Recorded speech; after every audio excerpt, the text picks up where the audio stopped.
Welcome back. Pakistan's Senate Standing Committee on Development has spoken about CPEC, that is China and Pakistan's economic corridor, and they have expressed their view that CPEC might actually end up benefiting India. The chairman of that committee, Syed Tahir Hussain Mashhadi, senator in Pakistan, is now joining us via Skype. Thanks very much, sir, for speaking to WION. I'd like to ask you, what is this analysis really based on? You're talking about rail and road links of Munnabao and Amritsar. Is this analysis of some of the senators in Pakistan, including you, because you've endorsed this, is it a bit stretched, you'd say?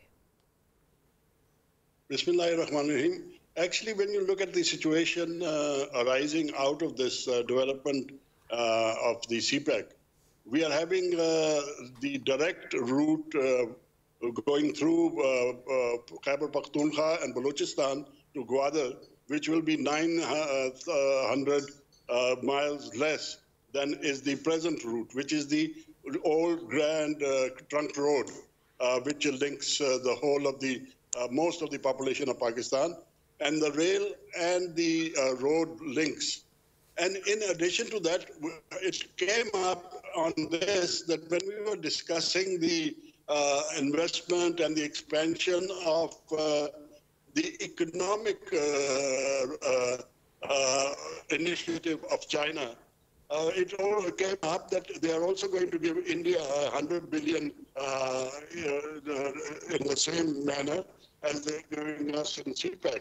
And they're giving Bangladesh $24 billion in the same type of loan system that they're having. Now, when that comes, the interest of China will be commercial interest. And Pakistan and India, we may not be very friendly today, but we are neighbors. You can choose friends, but you can't choose neighbors. Neighbors have to live together. Neighbors have to trade together. Neighbors have to beneficially negotiate together, and they have to have peaceful relations together sometime or the other. And these things are likely to come up. The warfare and the days of aggression have gone, and now it's more trade and more industry and more it's a global right, sir. village. I'm just trying to understand on what basis you think CPEC will help India. Are you saying, are you talking about the money that China wants to invest in India in terms of trade with India? Are you saying that money can be used in CPEC? I'm not able to quite join the dots here, sir. Help me understand what you're really saying. Once the Chinese have that investment in India, they're naturally not going to cut off themselves from that investment. Wherever the investment is, the investor goes. Now we have 2 routes into India, and once we've developed the CPEC routes, which are 8-lane roads and capable of taking any amount of goods traffic, and our railway system is being upgraded to take any type of goods. I'm talking purely, and the committee was talking purely in the geographical sense and in the commercial sense. So naturally, if China would like to trade, expand its trade with India, it will use the route, the CPEC routes, because all it has to do is to slightly improve the road from Lahore to Amritsar border and Manobao border. Right. And let me bring in our Indian guest in here, sir. Continue to be with us, of course. Pramit, what do you think of this? Essentially, what Mr. Mashhadi is saying is, look, China wants to do business with India. They're creating this infrastructure. Of course, they'll use it when it comes to Pakistan and Central Asian states, but they will also use it when they want to do business with India. Well, there are a number of problems with this. One, the amount of Chinese FDI in India, total cumulative investment since 1990, is only $2 billion right now. In fact, it's specifically $2.3 billion. And none of that is in infrastructure. Almost all of it is in electronics.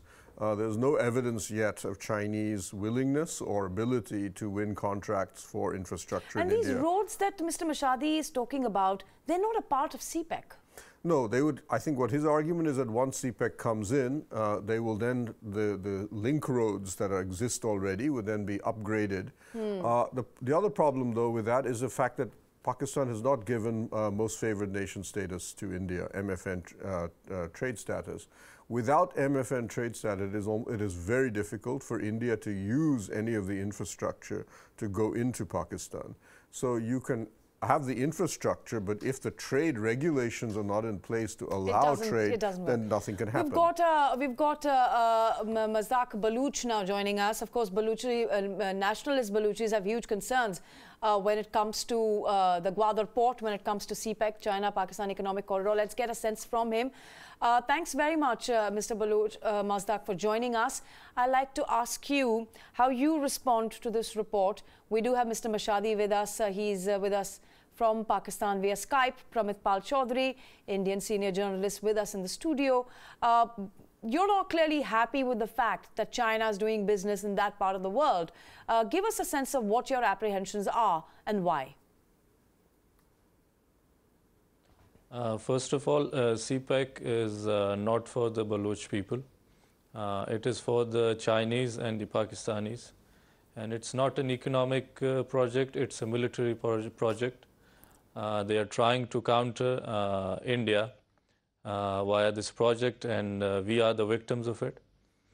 If this China-Pakistan Economic Corridor was for the development of Balochistan or the Baloch people, and why would so many Baloch would lose their lives for this project? Why so much bombardment? Why 200,000 of Pakistan's security forces are deployed in Balochistan? And why are hundreds and thousands of people being displaced from the route of China-Pakistan Economic Corridor? So this is actually a China-Pakistan terrorism corridor, and we Baloch are the victims of it.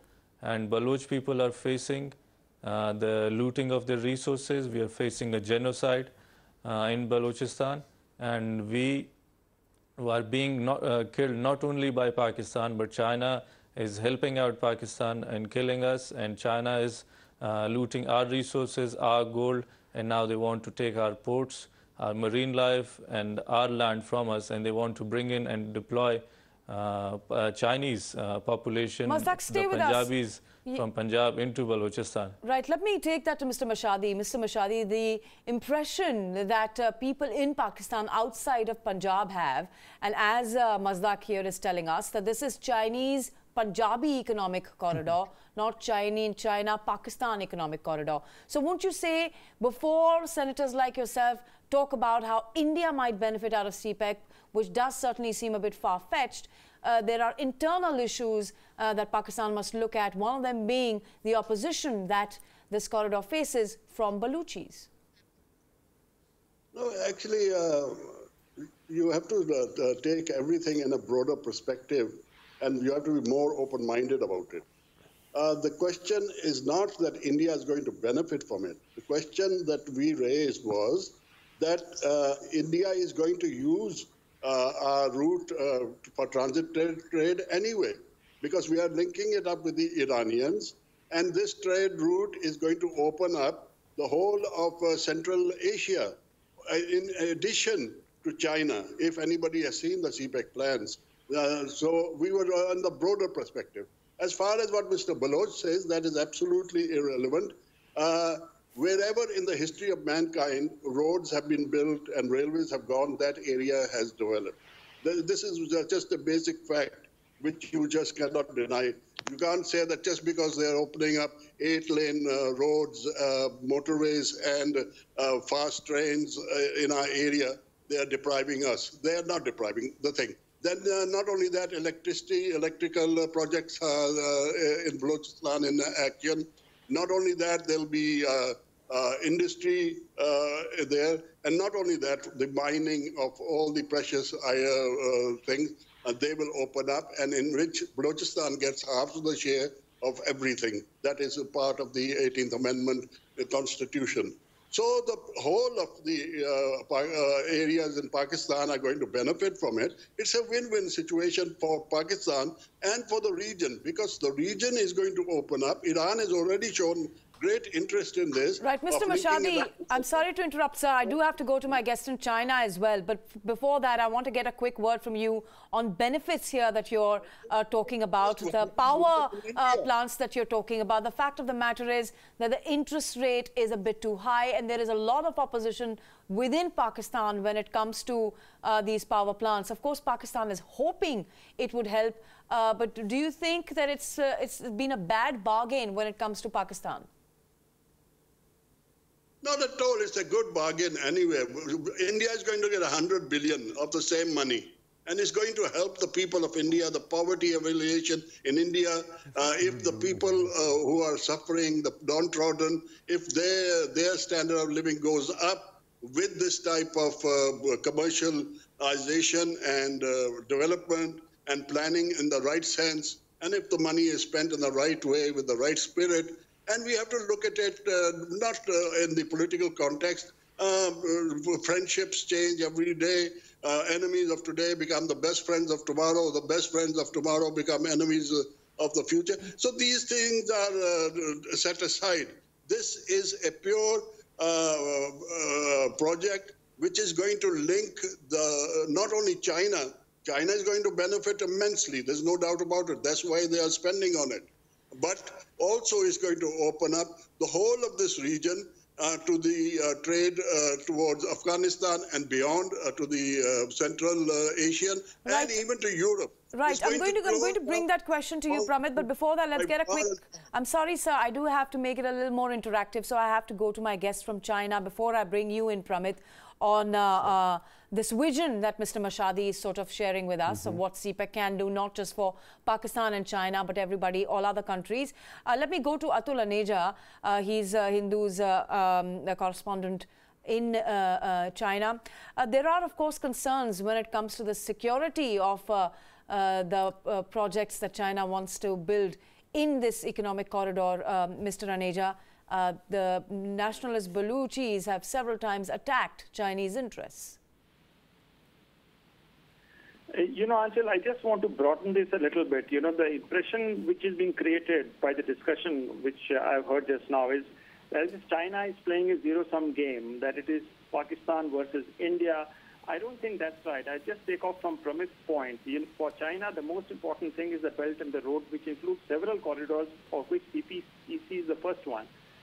China needs the BCIM corridor, Bangladesh, China, India, Myanmar corridor as well.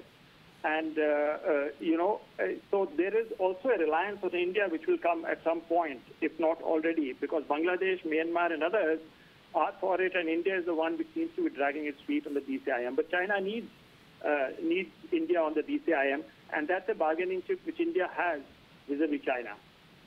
The second point I want to make is that the Chinese investors are, you know, they are ready to move out in droves, but they're looking for some big companies, flagship companies to invest in India. Pramit talked about, you know, a very small amount of investments, but I've only heard yesterday that for 2016-2017, the anticipated figure is going to be $3 billion of Chinese investment. What they're looking for, let's say the Wanda Group in Haryana, you know, it's a $10 billion project.